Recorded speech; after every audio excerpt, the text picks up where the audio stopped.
We are so pleased to have you here today. Well, thanks for the opportunity. Of course. The old saying goes that the only constant in IT is change, right? So we're seeing technologies like containers, serverless computing, and a lot of focus on applications. How are your customers adapting to those changes, and what is VMware doing to help them out? Yeah, it's a great question.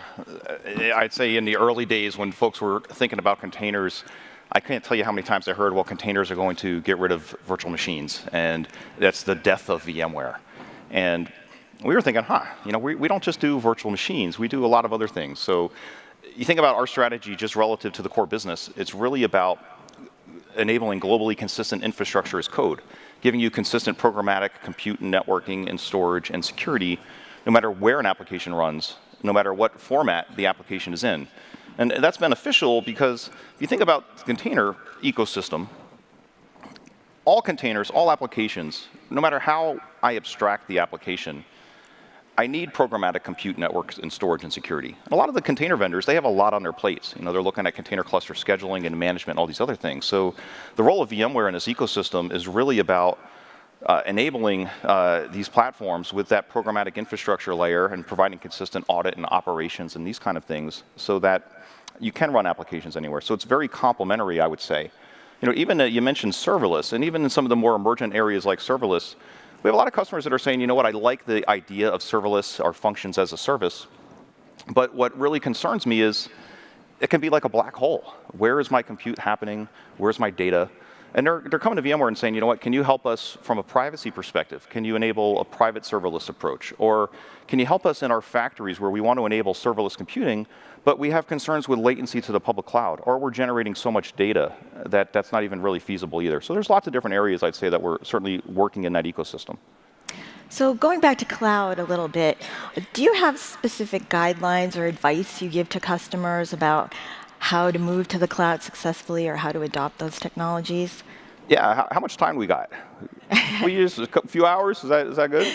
All right, now look, it's very complicated, right? I'm not going to sit here and say it depends and solicit the eye rolls and all that stuff. And I'm not going to use an Uber or Netflix example either. So this is a Uber and Netflix free zone up here. Uh-oh. But in all seriousness, look, when you think about cloud, it's really important, in my opinion, to have a tiered strategy, to start thinking about things like there's great provider native services out there that provide tremendous value. And what we're saying is go and use them. Most customers have strategic commitments to Azure and Azure services, and they should. VMware is a huge Office 365 and Skype for Business organization. We do a lot of collaboration online using great Microsoft cloud services. We do a lot of work with Amazon cloud services as well, and we should. And everybody out there should. When you can get tremendous value from these native cloud services, go and use them. Our approach in this space, and the way you want to think about this, is for a lot of those native services, the challenge that you have is you wind up going into this thinking, probably I'm going to depend on these provider and native APIs, provider-centric APIs, and odds are these apps and services that I build there might live and die on that cloud provider. And again, you're going into this as a strategic business partnership, so that's okay. But if I step back, then I say, well, there's probably some areas there that I want to at least have some commonality of management. So maybe I want to have consistent network and security policy that I enforce, or a way to do true audits and cost management, or to provide an SLA dashboard. Those are some areas that we're trying to invest there. But if you go a little bit further out, you also, and we see this from a lot of organizations, they say, I have these strategic commitments to cloud providers where I'm using their native services, I'm getting great speed and agility, but I'm probably giving up at least some flexibility in terms of redeploying applications in other places. It's not that I can't do it, and it's not that things like containers don't help, because they do, but I still wind up with operational drift.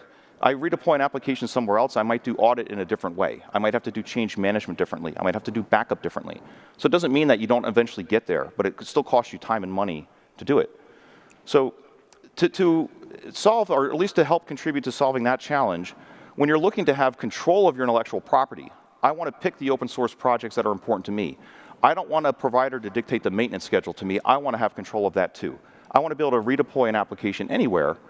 This is where the work that we're doing around our core business, giving you consistent programmatic infrastructure and consistent access to all of the open source APIs that matter, whether that's Docker or Kubernetes, et cetera, right, and allowing you to run them anywhere. So you start to think about cloud in terms of saying, okay, well, these I want that quick agility, I want the speed, let me put them here, and I'm just going to look to centralize these aspects of management perhaps. And then the other part is to say, you know what, I want this more flexible infrastructure. But the bottom line here is we have to think about cloud in terms of getting the most and the richness out of the public cloud providers themselves. We don't want to just try to dumb all clouds down to the lowest common denominator. To me, that's a losing proposition. That's certainly not what VMware is trying to do. We're trying to be very strategic to pick our parts to add value where it makes sense. And it's important for end user organizations to really be opinionated, to say, you know, here's my standard. I want to put this type of application here. This one's more strategic. I want to have more flexibility, so it's going to go on this model that's a bit more flexible and cloud agnostic, and so on. So having that discipline is something that I don't see a lot of enterprises have today, and it's certainly something that we need to develop and be better at as an industry. That's a great point. When it comes to cloud, it's also affecting how your customers are probably thinking about networking and security. Could you address that and the interdependencies there? Yeah, I mean, networking and security today, in some ways, we look at the breadth of solutions that are out there. And in many cases, we have organizations that are applying a static, circa 1990s based architecture to a highly dynamic threat model today. It's like saying, you know what, I love Las Vegas. I love Foreigner. I love Queensryche. And I'm going to just stick to those Vegas bands, and I'm going to live the dream. Right? You're like, leave that stuff in Vegas. Right? Leave your networking approach, that legacy networking approach here. And we have to think differently about it. So if we think about cloud today, we think about where the cloud innovators have gone. So you think about Google, you think about Facebook, you think about Amazon and others. They're moving a lot of the value of their networking stack up into software because that gives them a lot of flexibility. VMware, we believe the same thing. We believe if you move your IP into software and I can abstract the networking plane, then that gives me a lot of capabilities in terms of providing consistency across different clouds, giving me a consistent way to do security policy across different clouds as well, and being able to start to think about securing applications by the name of the application container, not by the IP address. You know, you look at most enterprises today that I meet with, I ask the same question almost every customer I see. I say, do you have firewall rules where you don't know what they do? And they're like, yeah. And I said, I bet you're afraid to delete them because you don't know what they'll break. And they're like, yep. So firewall rules today have the lifespan of plutonium, right? They never go away. So if we can start to pivot and say, let me base security on the application container itself using technologies like microsegmentation, the application moves, the security context goes with it. It's a completely different paradigm. It's a different way to manage. And people look at this and they're like, whoa, no, that's just too disruptive. If you're using software overlays, I don't have to go wholesale migration. I can just pick a use case. I can pick one application and start to build institutional knowledge to operate differently. And also, by the way, there's lots of innovation that's going to continue to happen in hardware. We have all of these ultra-low latency scenarios. We have ways that we can offload analytics into hardware. There's lots of innovation for hardware vendors, too. But the point I'm trying to make here is specific to networking and security, we need to do it differently. Our network and security needs to be as agile as the applications and services we manage. The fact that I would deploy a container in a millisecond or a few milliseconds and have to wait weeks for network and security policy to be provisioned is inexcusable today. And we can't continue to operate that way. So like I said, you know, those old approaches, you know, they had their time in the sun, right? They've done a great job. They're like, you know, New Jersey, they're the Bon Jovi of networking. Great, right? It's time to move on. We need new approaches. So you talked about moving across clouds and having that flexibility, and VMware announced a partnership with Amazon that took a lot of people in the industry by surprise. What kind of feedback are you getting from customers, and how is that benefiting them? Yeah, it's been really exciting, I would say, the response to our Amazon partnership. Just our wait list alone to onboard customers for our beta is more than 1,000 customers. So it's been tremendous in terms of folks wanting to take advantage. And the way that they're looking at these solutions is to say, you know what, I have Amazon services that I want to take advantage of, but I also have applications that are already running in the VMware environment. So if I can co-locate them together, I can start to get the best of both worlds. We have a lot of organizations saying, I'm looking to consolidate and shut down data centers. I want to drive cost away. And when we get into just the topics of transformation, they really believe in agile IT and programmatic infrastructure and all these things, but they're so worried that their individual IT contributors are too reluctant to change or can't change fast enough.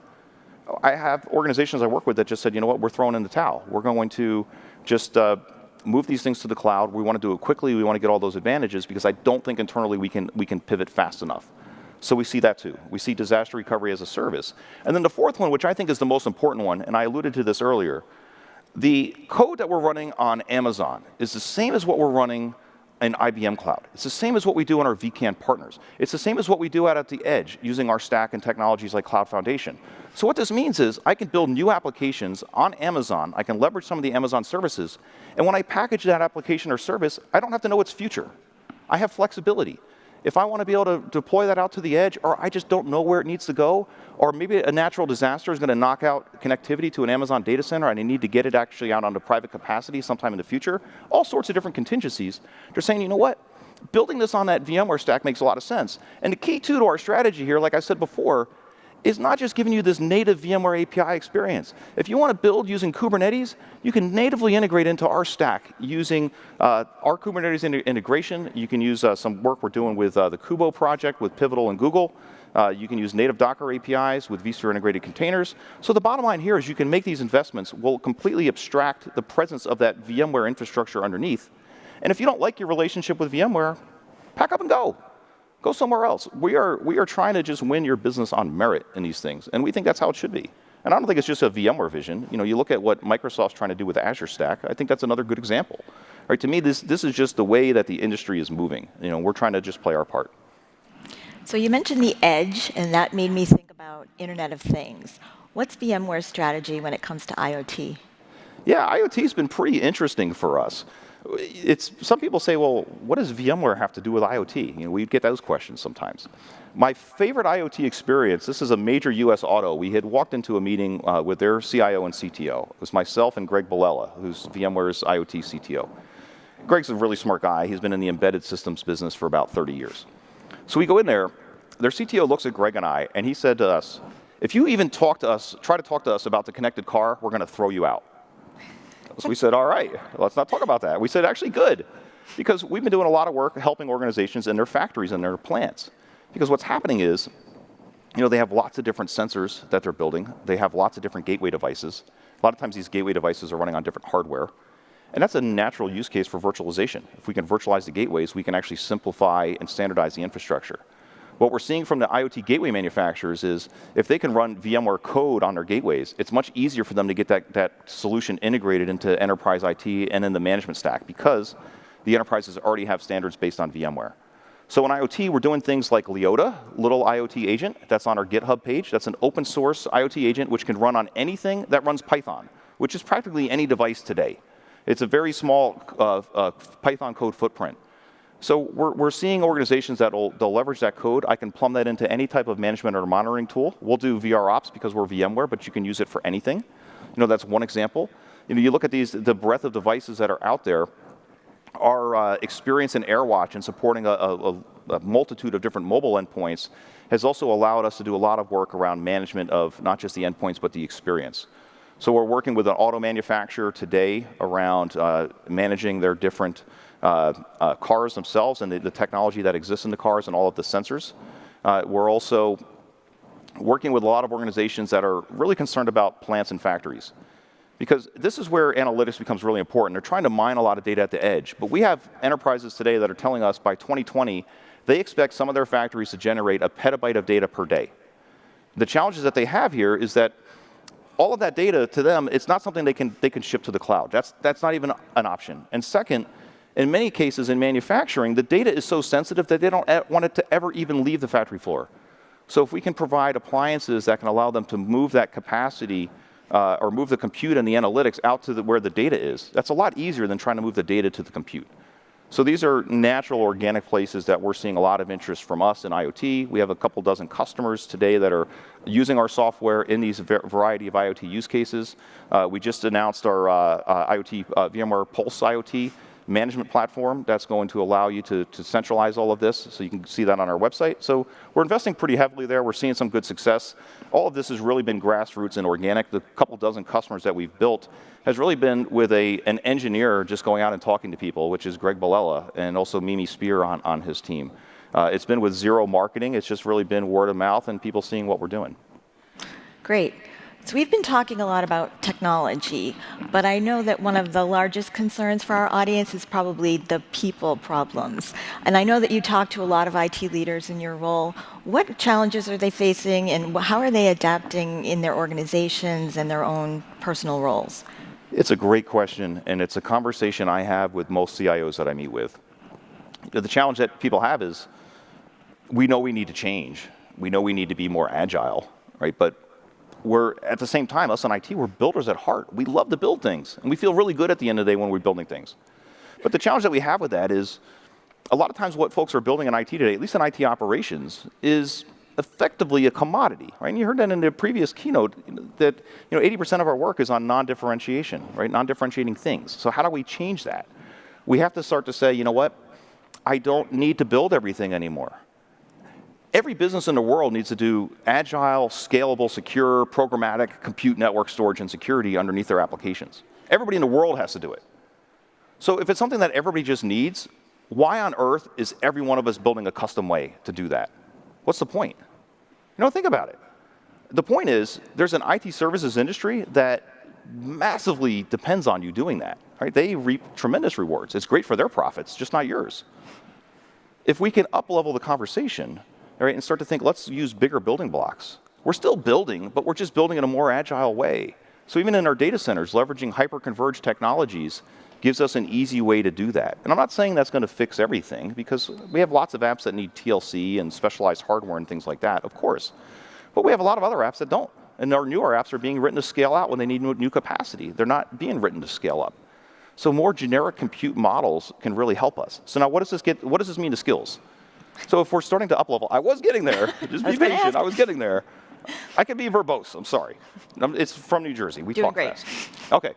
So for skills, it means, there's a lot of fear out there. If you're saying, hey, wait a minute, I'm going to automate this part of your job, people can be like, whoa, time out, wait a minute. No, I'll throw up every roadblock I can because I'm trying to feed my family, right? People's lives are at stake here, and it's important. And we get that. So the way that we can get people moving forward is to show them what their future is. Tell the security administrator, you know what? You're not going to be logging into ServiceNow every day and opening a service ticket and handling a rules change request and closing the service ticket and doing it again. You've been doing factory work. I'm taking that off your plate. I'm automating it. Now you're going to be researching emergent threats. You're going to be ahead of these things. You're going to help us to be more agile and reactive to how the ecosystem is changing. This is what your future looks like. Your storage administrator, yeah, you're not integrating servers and storage anymore. That's just happening automatically. But we have this bigger problem in terms of managing our data lifecycle across all of these different cloud environments. I want you working on that. There's new and exciting career paths for everybody out there. And it's really important for us as IT leaders to articulate what those are. And then we'll get folks buying in. Because as long as they see the future, they get very excited about it. That's great advice, I think. So I'd like to thank you again for being with us today. And it's been a pleasure speaking with you. Thanks for the opportunity.